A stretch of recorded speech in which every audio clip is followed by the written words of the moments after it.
Video blog 1, 2, 3, and 4, Mermaid Dreaming. Channel messages and psychic dreams done by GEMMA. Hello and welcome. I don't often do a video presentation, but I was drawn to do one and then to keep up regular video channelings of what I've been getting lately, and place it on my website and place it on my Facebook. So I'm going to start with what has been really happening with me for the last couple of weeks. I've just come back from a sacred site in Gosford called the Karagon Glyphs, and it's definitely an Egyptian civilization. But since returning home and sitting there and doing channelings and meeting some extraordinary people, I haven't been able to sleep. My mind energy has just been absolutely full on. So many channelings have been coming through. I haven't put all the pieces of the puzzle together yet, but I'm trying my hardest to work it all out. So for the last few nights, they've been very concentrated on my dreams, and I've been having dreams of a mermaid civilization. Now, when I was at this site and I was on a UFO glyph site and I was looking out to a bay, I was picking up an energy of an island called Lion Island, which is supposed to look like a sphinx. But to me, when I was channeling there, it looked like a sarcophagus. But anyway, coming home and meditating with the photos that were taken at all the sacred sites we went to, I've been given deeper information about it all. So for the last 3 nights, I've been dreaming of these mermaids, and I see them sitting on a little outcrop rock off Lion Island. And there's about 4 of them that still remain there, but as times have gone past, there has been lots and lots of mermaids and mermen there, but definitely there's still 4 currently residing there. And in the early hours of the morning, they're there just before the sun comes up. Very nocturnal kind of creatures. They're there as the sun goes down, and then they're just before the sun goes up. They like getting the first sun rays and the last sun rays, and that energizes them then for the night and then for the day. So I can see them all lying on these outcrop of rocks. And then I feel like in the day when the sun is at its hottest or the water's at its warmest, they go underneath Lion's Rock, and I see a whole cave and caverns and a little village sort of thing, and lots of ledges for them to lie on and lots of air pockets. And they stay around underneath the island through the day, and then, like I said, come up just as the sun's going down, and then go back in as kind of the first rays hit the rock and warm up the rocks. Then they go back down into these little caverns. And I got told while I was on the sacred site up there that the hieroglyph walls in the corridor had mermaid glyphs. I didn't see them, I didn't spot them out. I'd been researching it, trying to look for them. So I can't confirm or deny that at the moment until I get some more information. But I thought, how interesting would that be if they did actually show up on the hieroglyph corridor walls?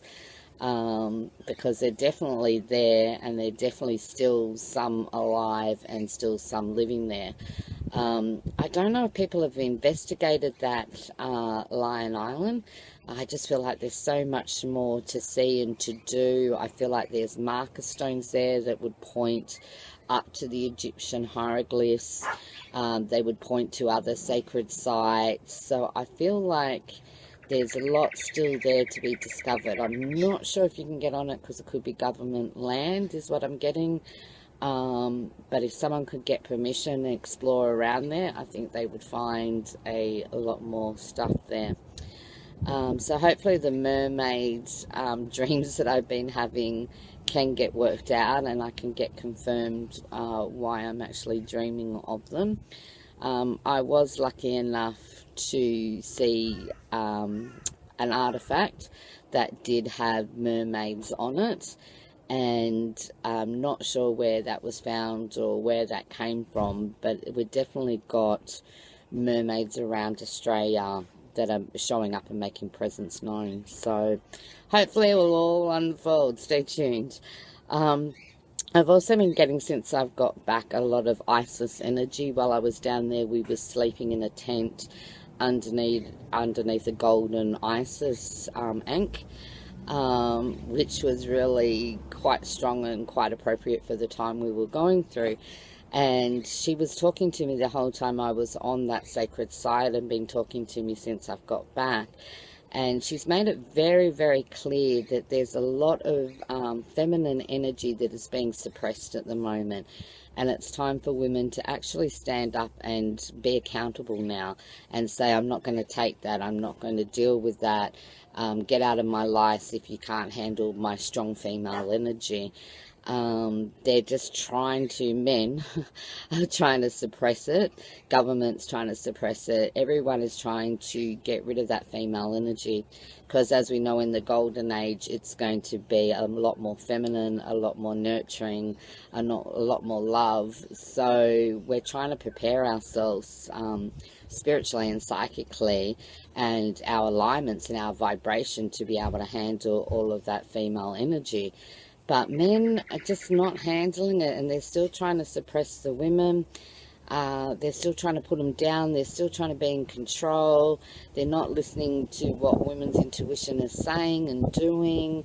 It's like they're holding on to the last straw of that energy and not wanting to give it up. And it's not like women want to come in and take over the masculine energy. It's not that at all. We just want to bring in the balance. So there's the good flow of the yin and the yang, not the female's energy being pushed and the male's energy right up here. So it's just the female wants to bring in the love and the compassion and the empathy and balance it out a little bit more. But men are still not ready for that whatsoever. I've had personal encounters of that myself, on site and coming back here. It's just that men just can't handle what's being said and what's being brought forth. And whatever really happens on a personal level always happens out there in a universal level.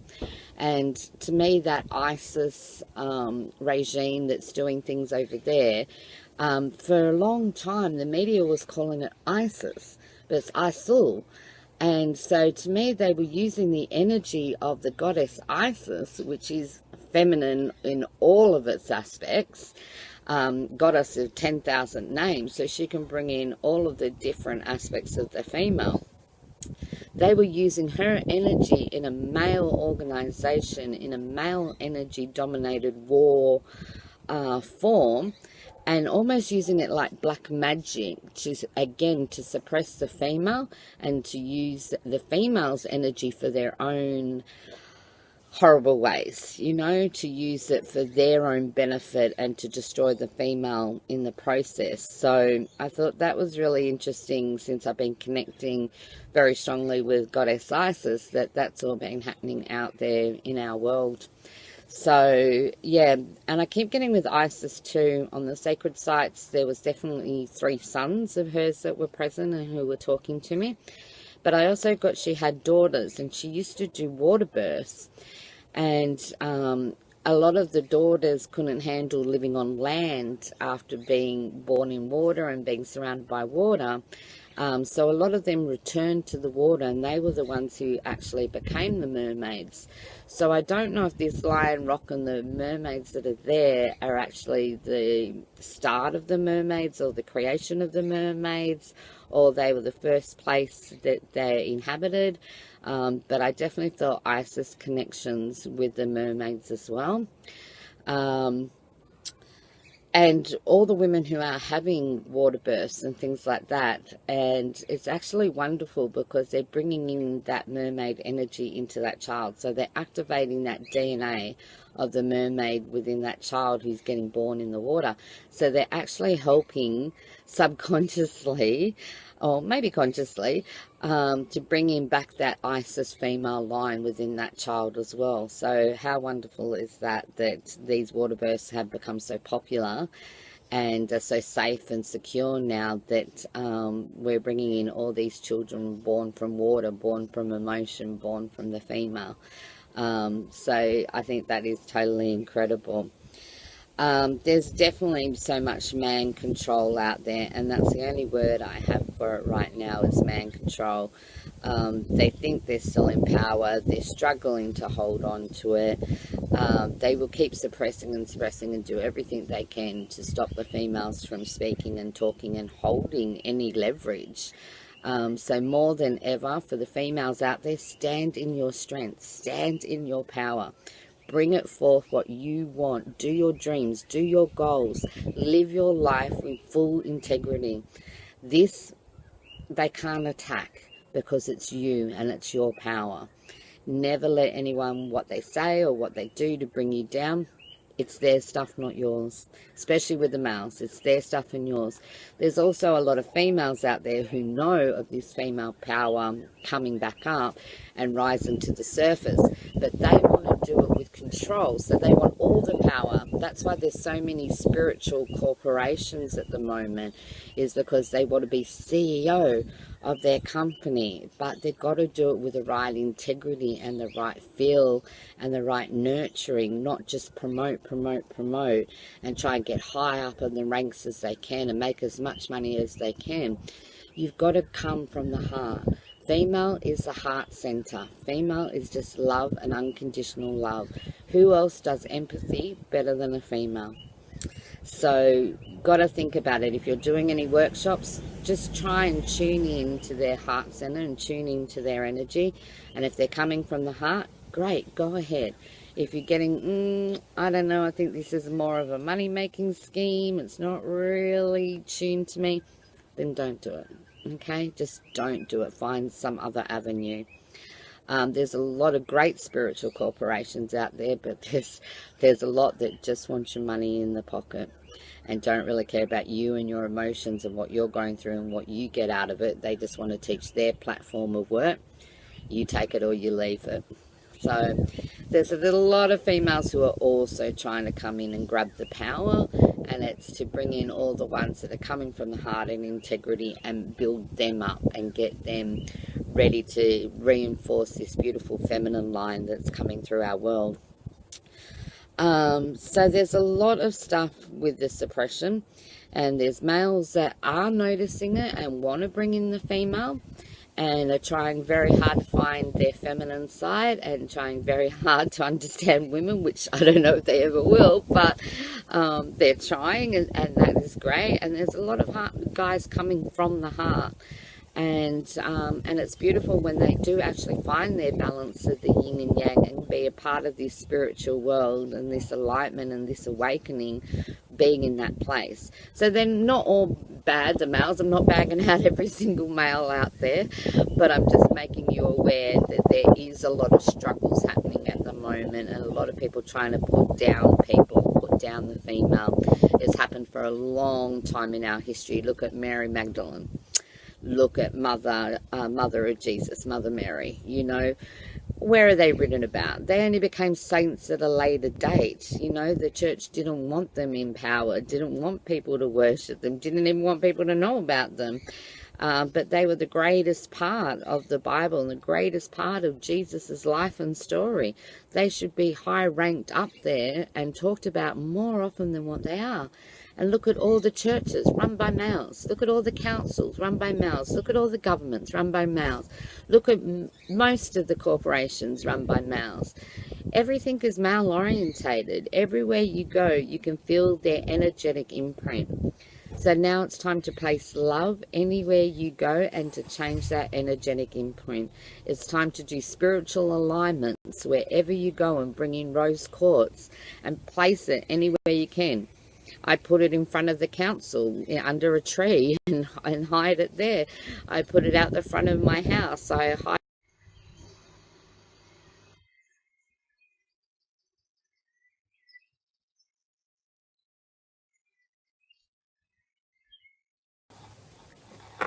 So sorry for before, we were really interrupted by lack of storage on my iPhone.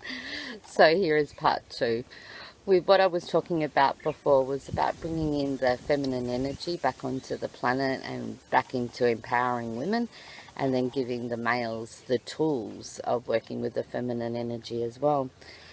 So like I was saying, I place rose quartz wherever I can, just to bring in that love and unconditional love back onto the planet and back into people's lives. I also have in my yard, which I'm standing right in now, is Kong Ying, and with rose quartz and pink flowers and crystals everywhere.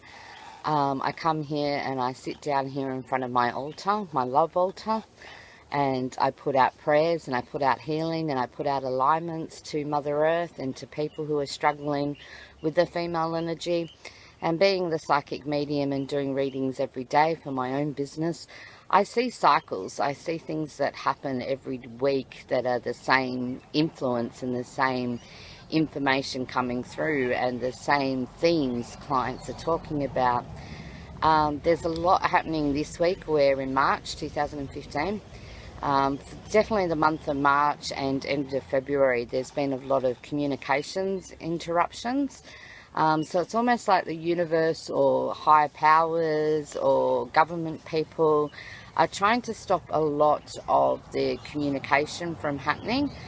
There's been a lot of problems with the internet running really slow and not connecting devices, a lot of things with people's phones playing up, a lot of things of emails not going through, text messages not going through, all forms of communication. Myself, I got back and my internet wasn't working, and rang up Optus, and they were great, and they sent a guy out and he said my phone lines were all corrupted and he had to put in new receivers and new things up on the top of the street, conductors, to get it all happening and working. He said he's never seen an erosion happen so quickly.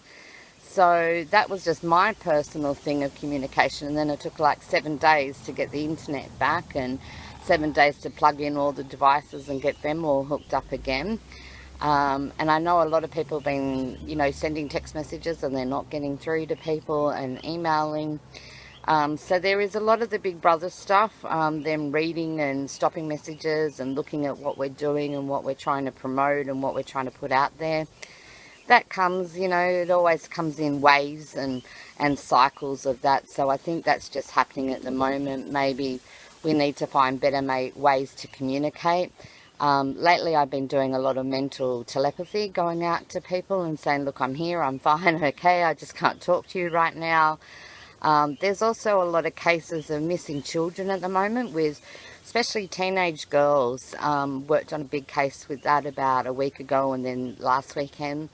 They're just not handling rules and authority, and they're not in themselves. They don't know who they are or what they want or what life is about, and they're struggling with their own self-worth and self-esteem. There's so many teenagers these days, and I'm a mother of one, that like to cut themselves and like to do emotional things for attention and emotional things to release their pain and to release their hurt. And it's a coping mechanism for them. But what a horrible way to give them a tool of that to help them to cope with stress and to cope with life. We have to empower these teenage girls to find better tools and better ways to deal with the daily life of stress and bullying and cyber bullying and all the rest that these girls have to go through. It's incredible.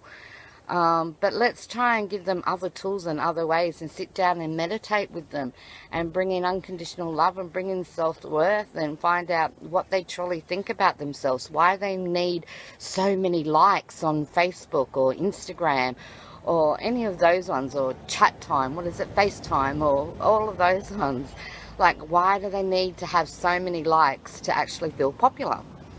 Like, doesn't matter if they're popular or not, as long as they're happy with themselves. We've got to bring it back to self-love. They can't find love through external means if they don't love themselves first. So, placing, again, rose quartz in their room and crystal quartz right next to the rose quartz to give it an amplifying effect. Placing roses and flowers around their room and just giving them little tokens of love. Special little things like that will help a girl to go, I am loved and I am beautiful and I am special. We all come in different shapes and sizes and different beauty.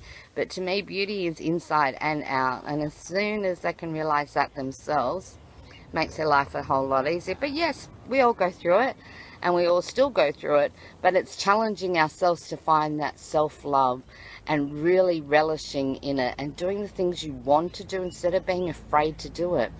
I've recently just took up lyrical, which is a dance form at a dance studio, and me and my daughter do lyrical together, so I can show my daughter, look, I can get up there, I can do it, I can try. I'm not very good, but at least I'm showing her, you know, I have the guts to get up there and to do it, and I can inspire others by me being the age I am, to get up there and to do it. It's fun. It gives me exercise, gets me to meet new people.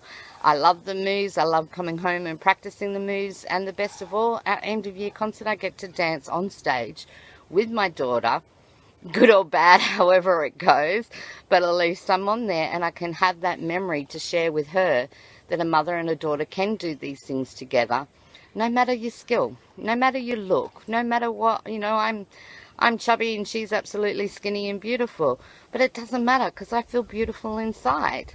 So it's teaching her that self-worth and that self-love.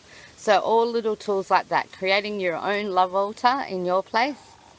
It doesn't have to be Kuan Yin. It can be whatever you like, whatever flowers you enjoy, whatever crystals you want in it. And sit there and meditate and know your self-worth and know how beautiful you are inside and out. That's what's the most important here, to bring back that female energy, is the strong females inside and out who know who they are, know what they want, know where they're going, and they're going to achieve it. So God bless to everyone, and angels blessings to all. I'll talk to you another time. Bye.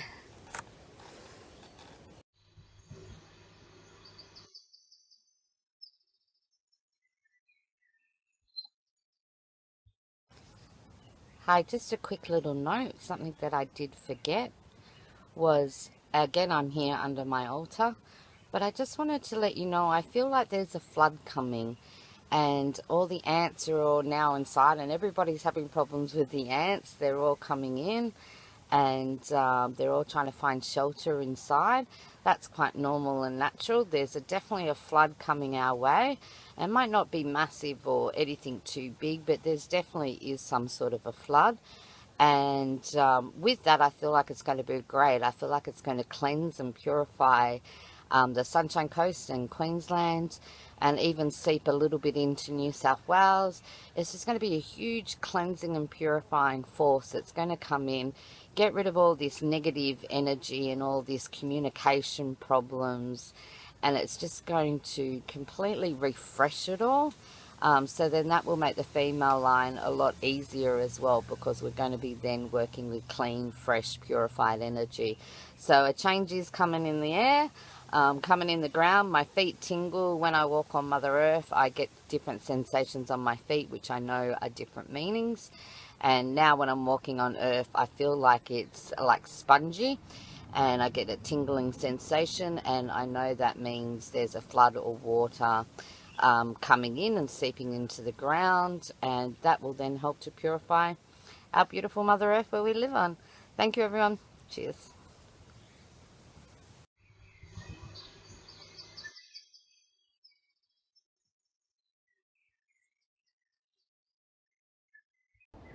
Hi, video blog number 4. Again, having another restless sleep of dreams. They're still going on about the mermaids. They're still channeling more information. And last night I got that there's a big, huge UFO connection with the Gosford and with the bay there. That many UFOs have been seen there. Many people have viewed them, encountered them, that it's quite a regular basis that they do come down.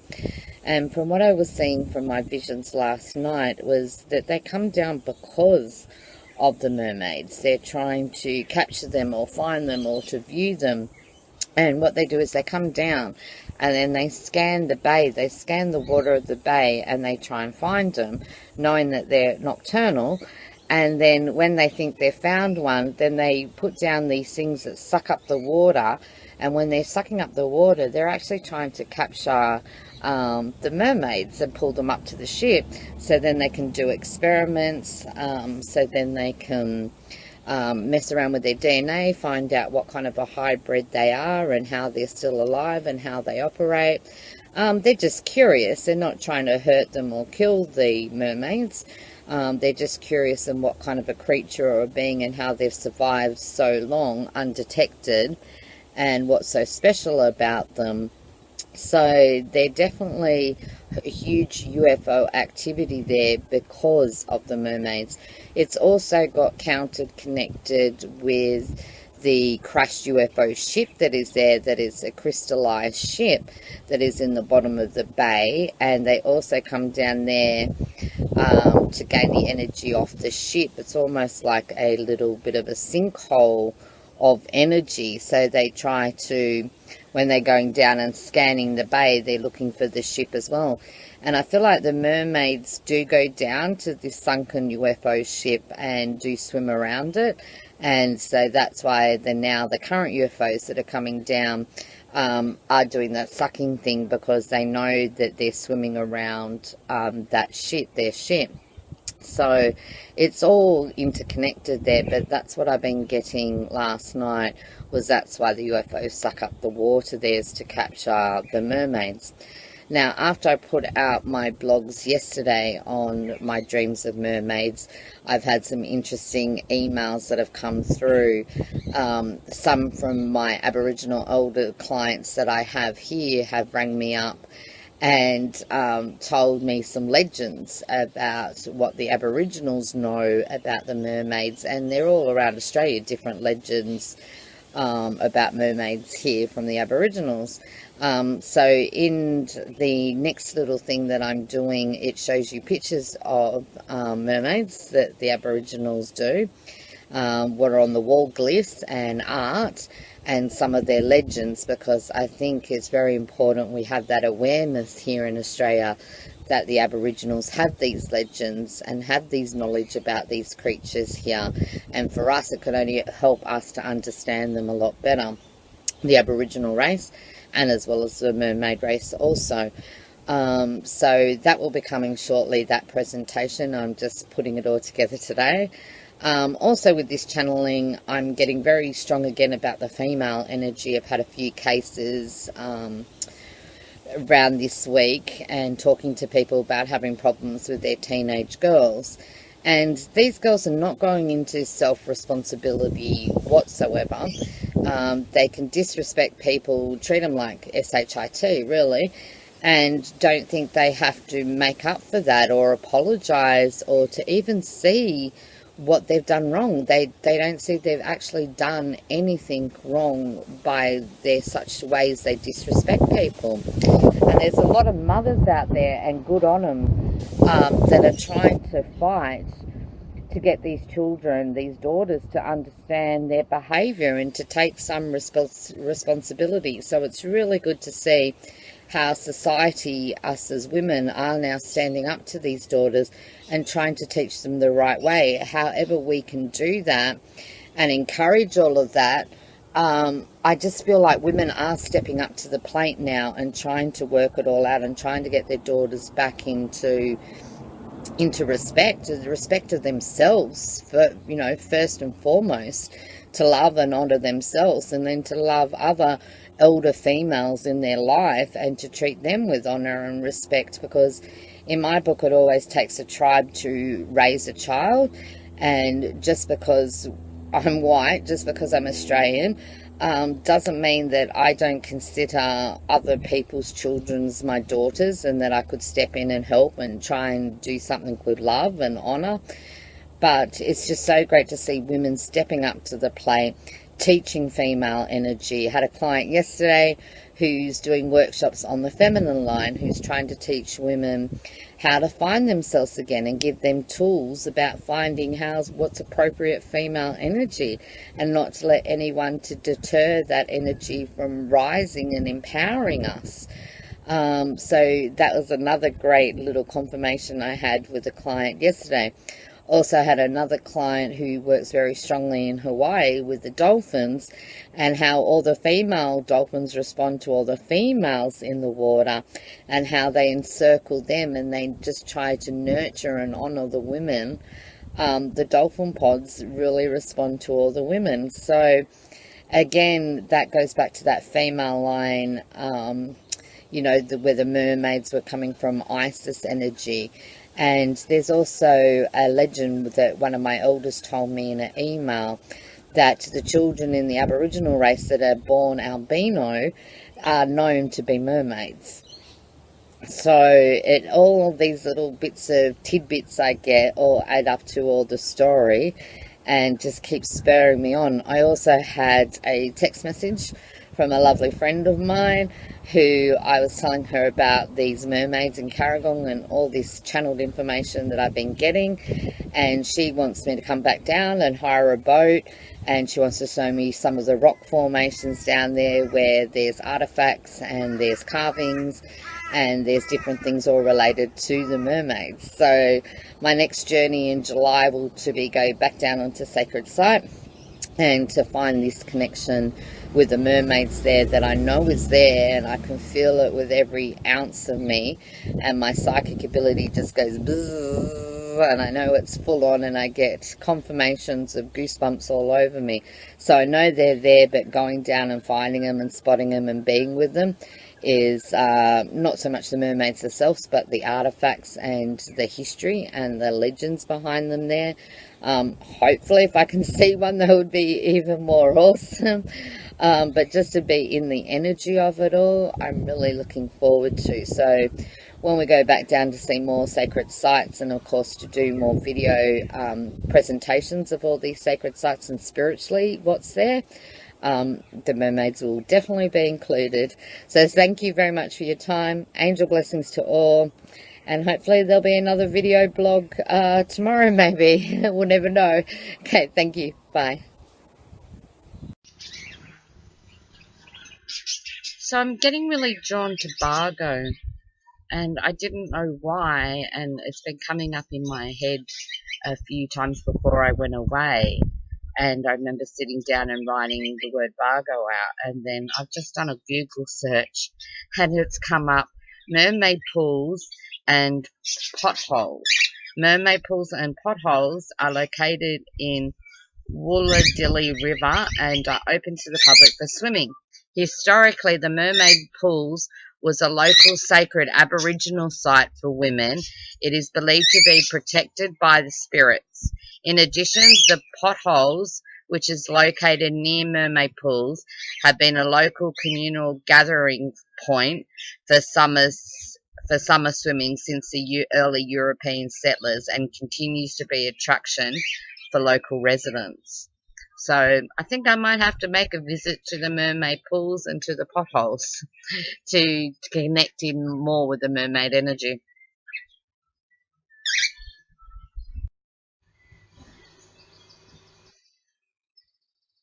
Yak Yak Mermaid Legends.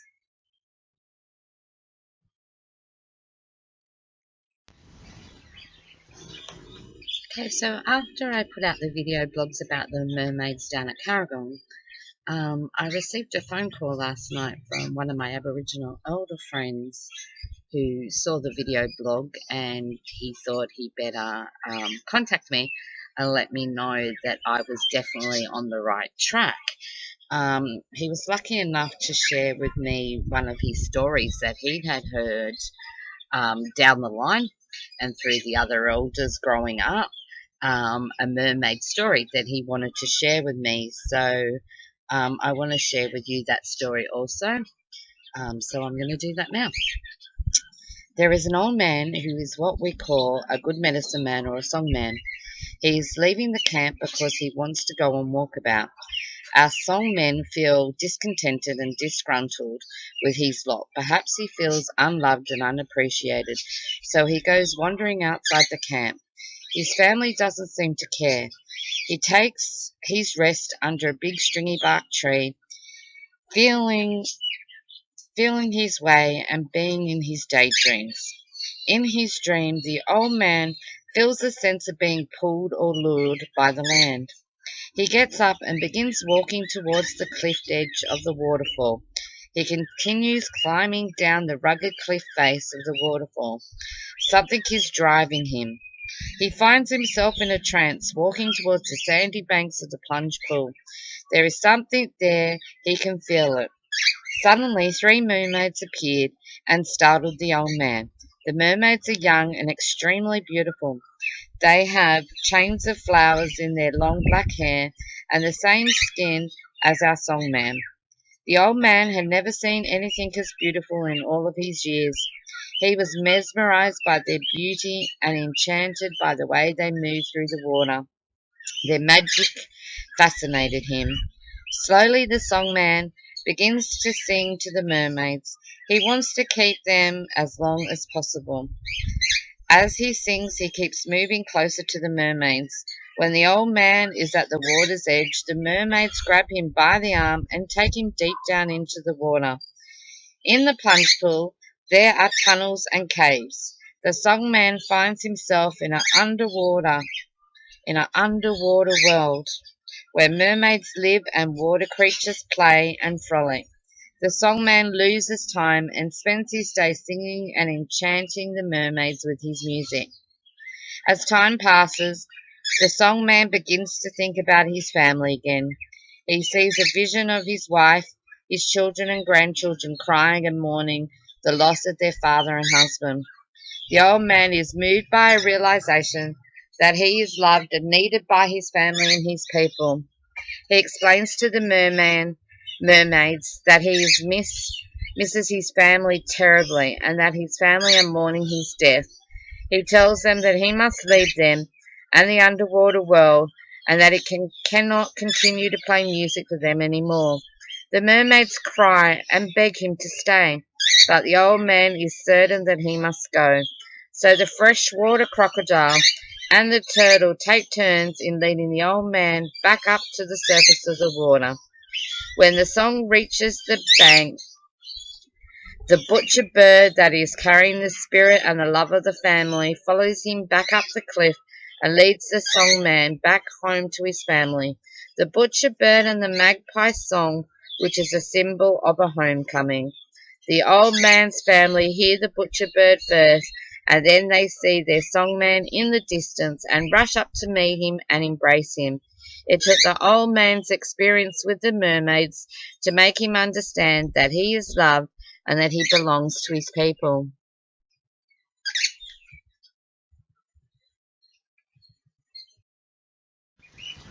And here was another Aboriginal legend of the mermaids that I was definitely 100% drawn to, and apologise if I do say the names wrong. But I was very drawn to the story, and you'll see why at the end.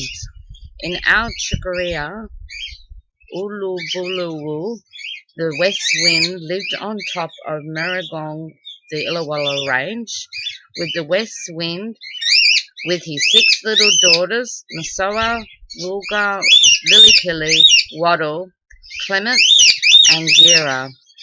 Sometimes the children's cousins, who lived in the seaside camp just north of Red Point, came up the mountain for a visit. The little children brought gifts of fish and pretty shells, fruit and flowers, but Masoa, an unpleasant child, was sulky and very disagreeable to the visitors. When her sisters played and laughed with the cousins, Minsoda scratched and fought. Ulabulawu was so annoyed at his daughter's rude behaviour, he snatched off the piece of the mountain upon which she sat and threw it out to the sea.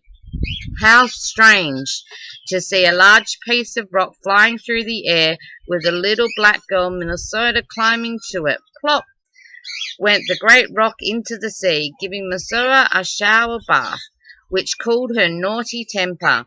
Whoosh, girl, goo, she cried, coughing and choking. She looked about and was startled to see she was some distance from the land. In fact, she was on an island to which neither of her sisters nor her friends could swim out to, for the fear of sharks. Poor Masoda too late to regret her naughtiness. Day after day she sat on the island until she turned into a mermaid, slid into the sea, and swam about. Masoda's fate should have been a lesson to her sisters, but by and by they grew lazy and careless and disobedient. One evening, Ullabullawul, the west wind, came home at sunset to find Wulga lying on a warm rock and playing with a pet lizard. She had not washed her face or combed her hair, nor had she tidied the house. Ullawullawul felt that his patience was at the end. He had a hard day blowing up dust storms in the west and had helped fan a great bushfire near Appin. So he was tired. Taking a deep breath, he blew Woolga and the rock out to sea. How surprised the people in the camp were the next morning to see two islands in the sea, not far from the coast. It wasn't long until Lily Pilly Waddle and Clement were blown out to sea on a piece of rock, so that they were the 5 islands, the 5 little mermaids sunning themselves. So Gira was the only child left in Ullawullawu's home on the mountain top. How lonely she was. Her father was often away, and there was no one to talk to. There was no one to play with, and for the children in the camp had long grown tired of climbing up the mountainside to visit the unruly family on the top. Gira sat hunched with her arms around her ankles, gazing down at the smoke of the blacks' camp, or staring out at the 5 islands. Year after year she sat, so quiet, so still, that she eventually turned to stone dust, and then dead leaves fell upon her, and grass and wildfire flowers grew over her, so she became a part of the mountain range. She is now known as Mount Kira.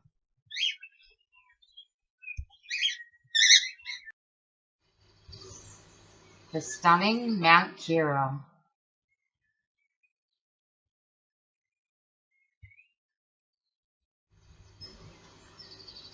Aboriginal artifacts of mermaids.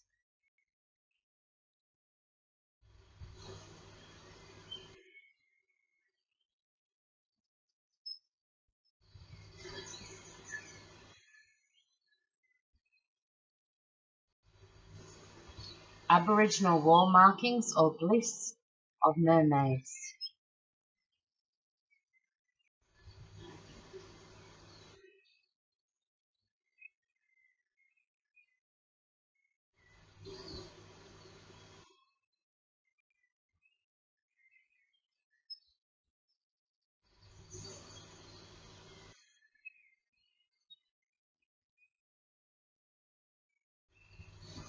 Aboriginal artwork of mermaids.